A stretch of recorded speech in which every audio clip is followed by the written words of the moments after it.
that raise hands feature and we'll get questions to Coach. Let's get started.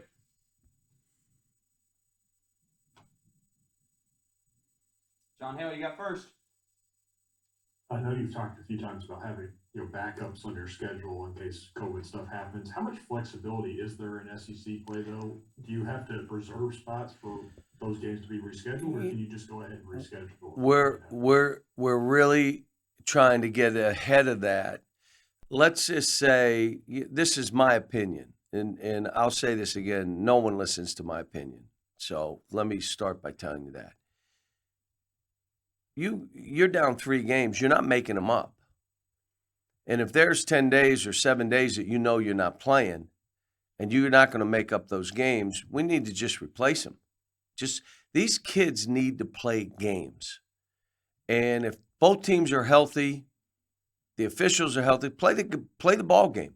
And it may mean us adding a home and home for next year. It may mean, having a game here where we got to travel, or it may mean a neutral game with Gonzaga in Chicago or Dallas or somewhere. But we need to play games. And, my career has been any place, any team, any place, anytime. I mean, that's been who I've been. Now, when you have an arena that seats this many and you make as much as we make on home games, you got to play some home games that you're not returning so that you take care of tennis and all the other sports programs. But, it's a case now. This is different. And if this happens and there are a bunch, you're missing 2 or 3 games in a row, there's no space to make up those games. So let's play against who's ready to play. And like I said, I'm on the phones right now just saying, let's keep this out there. Let's think about it. And so friends of mine in the profession, we're just talking it through so we can play games. Kyle Tucker, we'll go to you, and then John Clay. Yeah, Cal, I was wondering, you mentioned, and Ty reiterated that your team is obviously vaccinated and boosted now completely. What does that mean for you all's protocol? Do you not have to test anyone unless they are symptomatic now at this point? That'll be the approach of this. But we have our whole staff the same. And there's mitigation things that we're trying to do. Like, we really literally don't want to be around the other sports teams. It's not disrespectful. It's not Title IX. It is about mitigating opportunities. If I go out, I've been to games, but I try to keep a mask on. Whether anybody else does or not, keep a mask on. And I tell them, you got to mitigate. You're together, you're fine, but you got to mitigate other opportunities where you're mixing with people. But the kids have been great. I mean, I think, again, if it's important to me, it'll be important to them. I always say that. If they know something is really important to me, it'll be important to them. And we've made this for the last 2 years, like, look, this and mental health and all the other things, we haven't forgot about basketball, but we've tried to stay on this. John Clay, and then Larry Vaught. How do you say the kids need to play games? How much of that is for their mental health, just to keep them engaged and playing and not have long layoffs where they don't have games? Yeah, and that's what I believe, John. I think, and then the other thing is playing the best people out there so that the challenge of not just playing a game, that we have North Carolina. Yeah, Ohio State didn't work, but it was North Carolina. And then Louisville didn't work, but it was Western Kentucky who just beat Louisville. So there was that challenge that really gets the juices going. And it also brings us together because we need each other. But again, playing games, I think for all these teams, I think all of us coaches are thinking in the same terms. How do we stay healthy? How do we mitigate what's out there?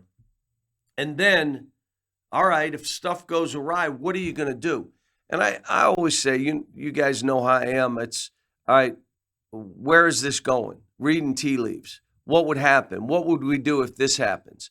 How do we try to get ahead of this? How do we, again, 4 league games are canceled. All right, let's play 3 other games or 2 at least. And there's still room maybe to add a team or 2 from our league. Or maybe 2 teams in our league are healthy, then you guys play. Let's play it that way. But I think we've got to be nimble and flexible, and because we don't know where this is going. Larry Vaught, go ahead, and John Long. Hey, John, I was just wondering, going back to a basketball question, do you feel pretty comfortable with your rotation now? You got to the point you think you've got a set rotation that you're going to be able to roll with for the rest of the season? No, I don't. And I think we're one of those teams, like, without Lance in the North Carolina game in that first half, we're probably down and maybe it's a different game. So Lance has a role, but there are times we want to throw a guy in that's going to get lobs and dunks and blocks. Well, that wouldn't be Lance. So maybe it's Damian. I would say there are times that we're trying to bring Bryce along so he could be that car crash, so he can get to the free throw line. Give us one more physical body out there. But I told Dante yesterday, be ready for your chance. I can't tell you when and where it's coming, but you've got to prove that you deserve to play more. Well, just play him 30 minutes, and it doesn't work that way. Here's where you are on this team. Be an all-star in your role. Be an all-star. You can't, like I talked to the guys, you don't need 30 minutes to prove who you are. This 30 minutes. Well, I think we had a team a little ways back that no one played more than 20 minutes, 21 minutes. And 6 of them were drafted. 1 was the number 1 pick. So that's ego high school. You come here, you prove, you learn to fight, number 1. You learn to fight in practice because you got to survive, and in games where it's everybody's Super Bowl. You learn to fight. That's what I think is carried over to the guys who have had success after they've left here. Some didn't have as much success here and are having more later. One of them being Michael Mulder. Think about who he played against every day. He learned to fight. He was athletic. He didn't get a chance to the level, but you know what? Cream always rises. If you learn to fight, you learn to battle, take what you want. If you have to be promised everything, we're going to do this and we're going to run this, everything's going to be to you. Those kids don't come here anyway. They just don't. It's an easier run. And I've told the guys, there's no easy way to what you're trying to do or what we're trying to do as a team. What is your role? What do you have to do?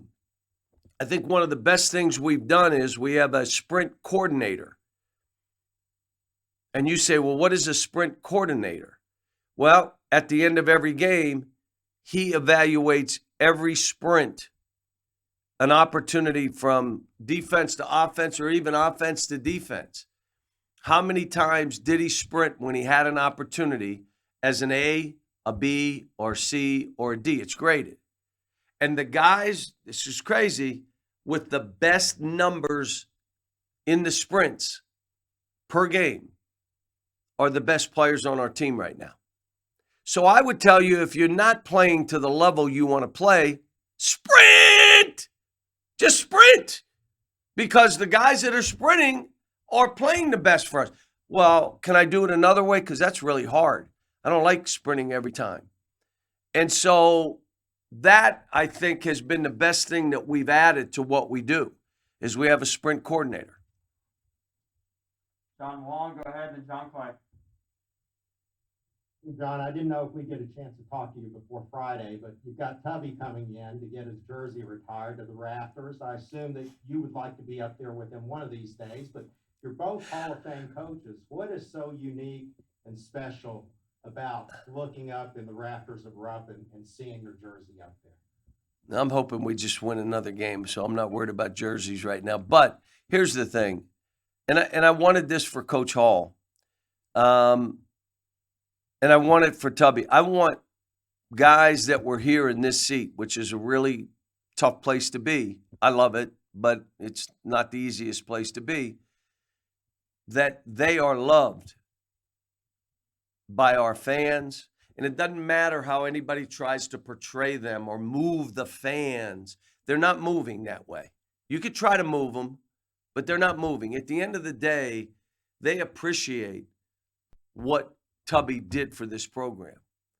Won 27 games a year, 27 games a year, Final Fours, national title, a class act, and they appreciate it. And so this honor for him, like I wish it would have been done before. But I remember when we got Coach Hall to step on the court and do the Y the first time. I think it was in my first year. I think everybody then understood this. The ovation he got was bigger than any ovation that they could have given to a player or a coach, that it was Coach Joe B. Hall. And so, I think Tubby's in the same thing. I mean, you're talking a guy that did so much for this program and did it right, won at a high level. But I'm happy for him. John Clay, you got next? Ryan heading into SEC play, I think 5 teams and 5 of the top 20, well, 5 of the top 18 are SEC teams in the 18 poll. Is the league about as strong as you've seen it? Yeah, the goal always was, let's get 7 or 8 teams in the NCAA tournament, John, when we were getting 3? And how do we do this? Well, part of it was the investment each school made in their basketball program, and they did. So I always say this: coaches win basketball games, administrations win championships. And again, if you want to stay the gold standard, even us, you got to go through your facilities and say, where are we stacking up against the best and what they've done? Because for us, everybody looked at what we were doing and said, let's do better. Just what it was. I can't tell you how many people looked at our practice facility, looked at the Coal Lodge, and said, well, we're going to do better. And so for us, again, administrations win championships. And so for this league, administrations can pick up programs. Coaches will help them win games. But we got terrific coaches. The recruiting has gone to another level. And normally it was just Kentucky. Well, they got 7 of the top whatever, and 5 were coming here. Now that's not the case. Now all of a sudden it's 10, 12, 15 kids that are in the top coming to this league. So you got administrations that are committed. You got coaches that can really coach. Recruiting, which is added to having really good players, which is showing in the draft. I mean, we get, you look at what's happening here in this league. It's really special. As we got time for a couple more, we'll go to Kyle and then John. Now, these are 2 separate thoughts, but does anyone anywhere apply to Indiana at the moment if that situation arose? And also, is Brad the sprint coordinator? Okay, who would be the worst sprinter on the staff? No, I could outrun Brad. Now, if it were a bear chasing us, I'd just look at Brad and say, all I got to do is outrun you, because I'm not outrunning anybody else. So what I did was, whoever the worst sprinter is became the sprint coordinator. So yes, it is Brad. What was the other question you asked, John? I don't even. Does anyone anywhere in this sort of scheduling, having people ready, would that apply to Indiana if that situation arose? Would you that could be a possibility. Again, we'd have to look at both things and where we would play it. I'm still. I mean, when we had a chance, Indiana, to be in the CBS Classic, they chose not to. That we had a chance of playing in Indianapolis, they chose not to. So when you're doing this scheduling, you do it within 16, 20 hours. There's not like, okay, let's negotiate. There is nothing. Here's the game. Are we playing or not? Bang, we don't play, next. Here we go.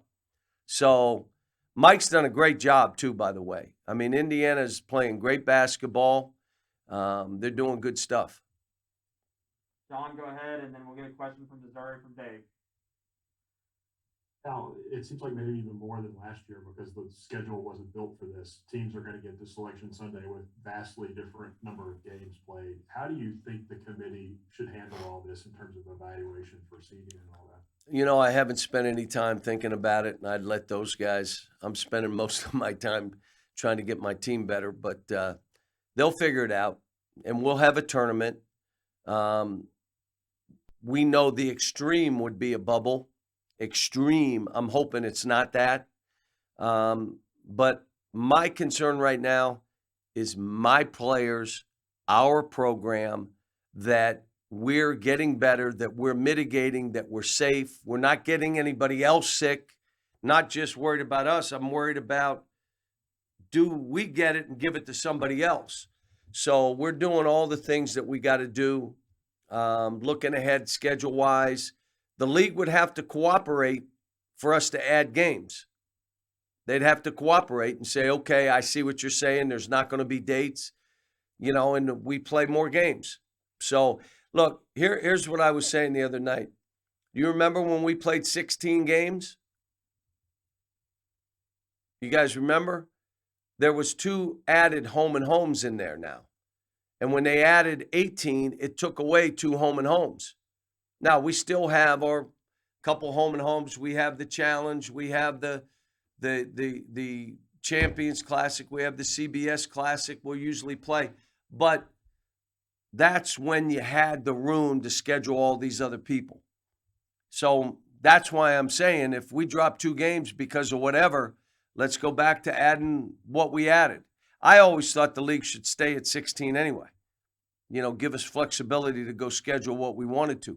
Now the league is better. I get it. It's fine. But, again, my concern is Kentucky.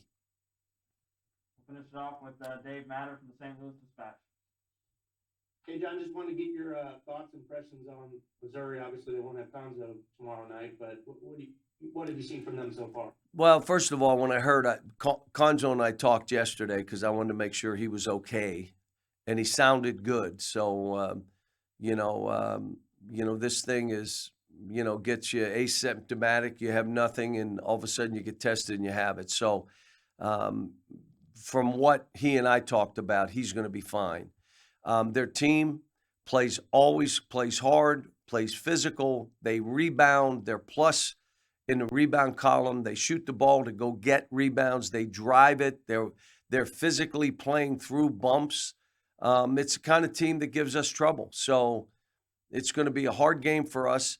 But again, it's another game that we learn, okay, when a team plays physical, when a team plays really hard and doesn't give you an inch, how do you play now? They collapse on defense, so it's not going to be easy just to throw it to Oscar. They collapse. You're going to have to make some jump shots. The teams that gave Missouri trouble made jump shots. They made 12, 14, 15 threes. Those are the teams they struggled against. All right, guys, we'll end it there. We'll have the transcript later this afternoon.